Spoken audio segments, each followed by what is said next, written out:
this is not going to be a super long video today because I have some things to do, but I wanted to let you guys know I'm going to be doing some more fitness videos soon. I'm going to be talking more about my health again. It's been a while since I really talked about my health, so I will do that very soon. But like I said, for the sake of this video, it's not going to be that long. I'm going to tell you guys that I have been addicted to salt for a while and I didn't realize it. You see me chewing is because I'm eating some cereal right now. Because I'm hungry. I'm trying to get it in quick before the kids have to come out here and do their chores. It's the Cascadian Farms green cereal. I forgot what it's called, but it's so good. It's so filling and healthy for you. But anyway, I've been addicted to salt and I didn't realize it. And it's messed me up in some ways that I want to share with you guys. First of all, I recently got iodine poisoning. If any of you know what iodine is, it's the component in most salts.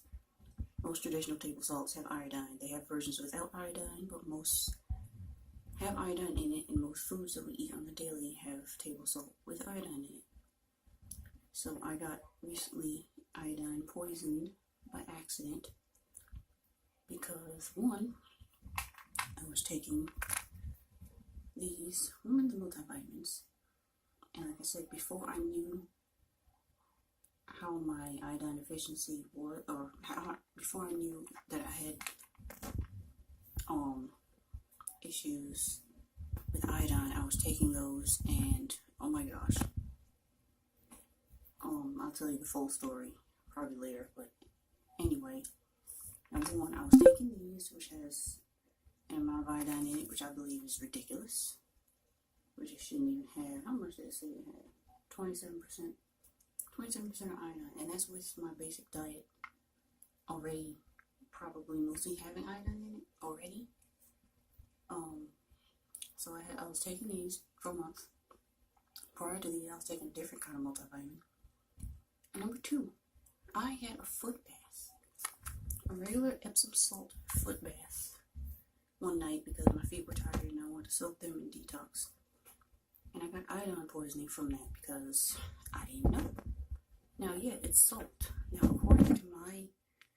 according to a personalized diet for me, which I already knew this, I'm not supposed to be having a lot of salt. I'm aware of this. I'm a Pisces. Pisces do not thrive well on a bunch of salt. Think about it. A fish, you put salt on a fish, what's going to happen? They're going to dry out, you know? So according to that, I'm not supposed to be having that much salt. But again, I just took a foot bath. I didn't think it was going to harm me or anything. I had an Epsom salt foot bath one night, and I randomly woke up with my thyroid area swollen. I don't know if you can tell on camera, but it's a little bit swollen, and it freaked me the hell out. By the next morning, I saw it, and I asked my husband if he saw it, and yes, he saw it, and it was prominent, and it was like, whoa, okay. I was scared because I knew exactly what it was. I knew it was something to do with my thyroid because I know these things. You know, I'm a woman. I research. I come across stuff, you know. So then I realized I had iodine poisoning, and I had to put two and two together because I didn't realize. First I thought it was just the vitamins because that was the only thing I changed.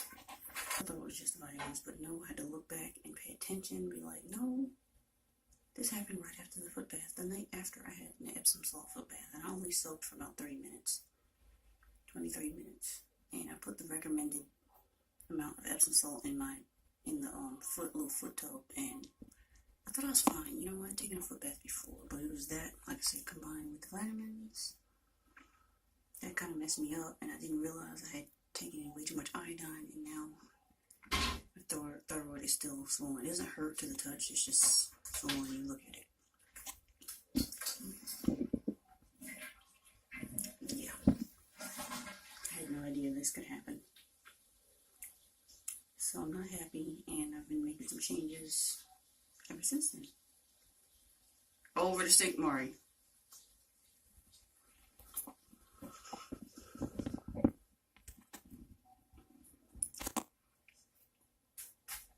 Watch it. Don't kick my bowl.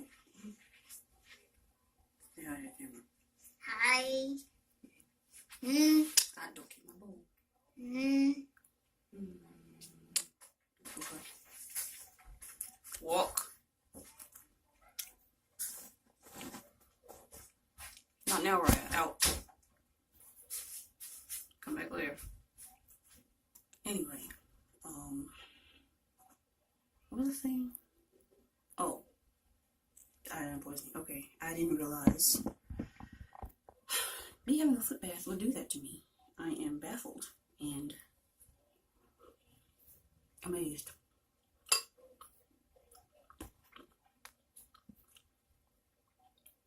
So what I've been doing is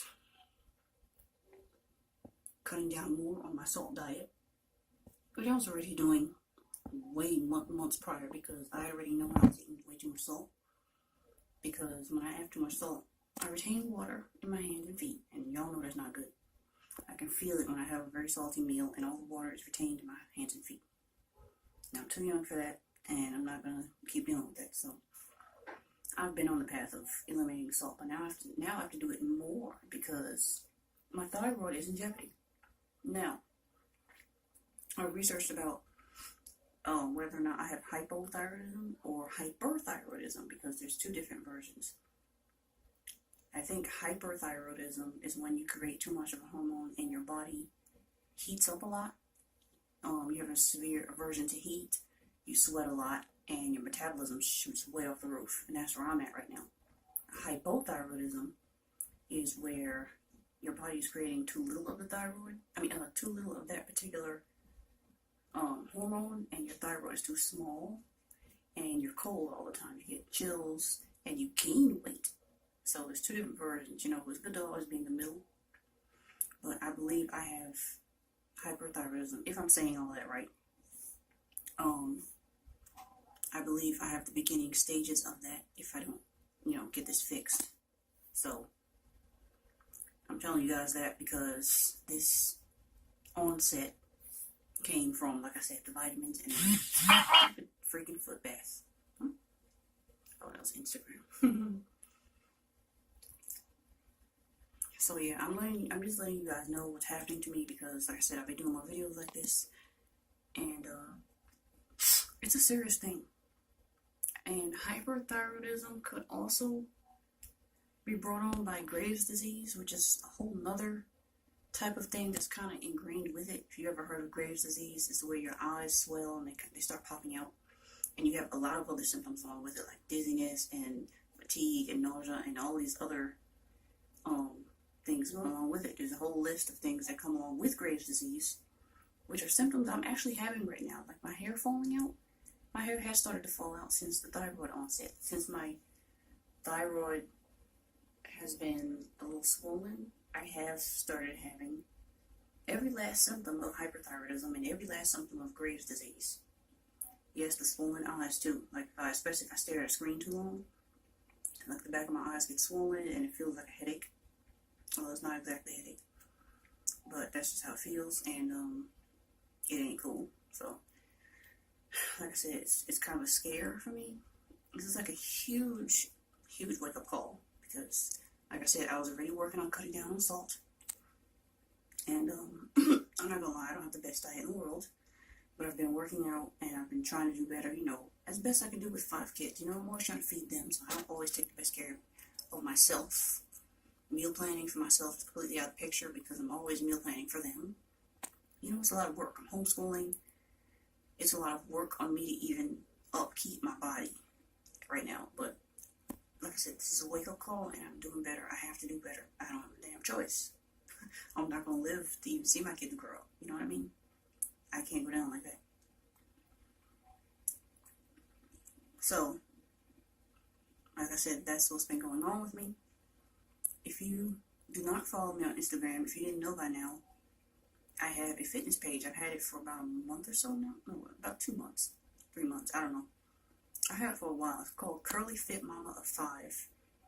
There are periods in between each word. So if you want to follow me there, you can go look for that. I've had that page for a while. I've been updating on my fitness journey and what I've been doing. as far as exercising, because I've got to get this extra weight off. I have a lot of extra weight. You guys can't tell, but I have painful cellulite all over my body. Yes, it's actually painful. Very painful to the touch when you squeeze it or whatever. I'm at the worst stage of cellulite possible. It's been there because I've had 5 kids and I have not been active because of depression and PTSD and all of that combined. I just have not been active over the years. I have not been nearly as active as I should have been. So I'm doing better with that. And like I said, this little salt scare is really putting me on the path to that. Because like I said, I want to stick around. So that's just a basic overview of what I'm dealing with health-wise. I'm going to make a way to see a doctor soon, because even though I think I can kind of correct this myself, I don't know everything. So I need to check up anyway. I need to check up anyway just in case I have Graves' disease, or just in case they need to give me some kind of medication that can, help bring those thyroid levels down or whatever. Hopefully it won't give me any other onset symptoms, because y'all know how medication is. I hate medication. If I can avoid it at all costs, I do. But this is a serious situation. Thyroid issues are often not to be played with, especially when I'm having symptoms of Graves' disease at the same time. So I can't really be picky and choosy. So this is just a little health update. Kind of a bad one, but it's not all bad, I want to do my best to reverse that. I've already seemed to reverse some symptoms simply by moving more. I've been going back to my daily walks, my daily cardio. I have to do cardio almost daily. I need to, because this is serious now, and I've already seen some symptoms go down. Some symptoms like completely diminish. Like those, they say you have not night tremor, hand tremors when you sleep, when you have hypothyroidism. And I have had those. I've been sleeping, and all of a sudden I'll just wake up with my hand being numb and shaky. And it's like, whoa, even moving it doesn't really help, except for until like a couple of seconds. And it's freaky. It feels like your hand is about to, kind of like the falling asleep feeling, but it'll just happen out of nowhere. It's even happened to my leg. I've had it happen to both hands. I think that's what they mean by hand tremors. If you look at the list, it'll say hand tremors. But I've actually had those. I'm having, like I said, my hair has been falling out a little.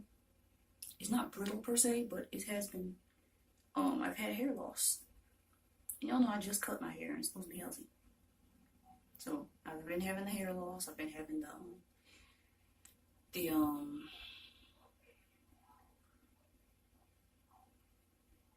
hand tremors, the sleeplessness, the irritability, all of it. I've had all of it. So it's not really a laughing matter. I'm taking better care of my body now that I know these things.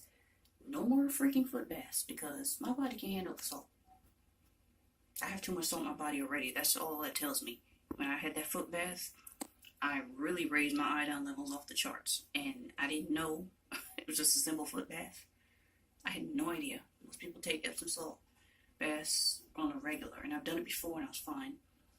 But like I said, combined with these have a high amount of iodine, so I'm not taking these anymore. This is ridiculous. I've tried to find other woman vitamins without iodine. I can't hardly find any. Honestly, I can't hardly find any. And that's bullshit, but I really can't find any. What did I say this had? Oh yeah, 40 mcg, which is 27%. That's pretty big for knowing that our diets mostly have iodine in it already. So, like I said, I've been addicted to salt for a while. Unknowingly, I got iodine poisoning from a foot bath, along with taking these for a month, because that was the only thing I could change. I'm having symptoms of hyperthyroidism and Graves' disease all mixed up in one. I'm working to reverse those. I'm doing my cardio more so I can sweat and get all this excess salt out of my system. I gotta do better. So, it is what it is. I hope you guys enjoyed this video. I hope you learned something. I hope you become aware of your own body. If you don't pay attention to your body, make sure you pay attention to your body, because you know your body more than anyone else, and your body will tell you when something is wrong. always pay attention. I'll give you guys an update on my thyroid issues when things get better, or when I see changes, I'll try to come back and update. So, yeah, there it is. Thank you guys for watching. Peace out.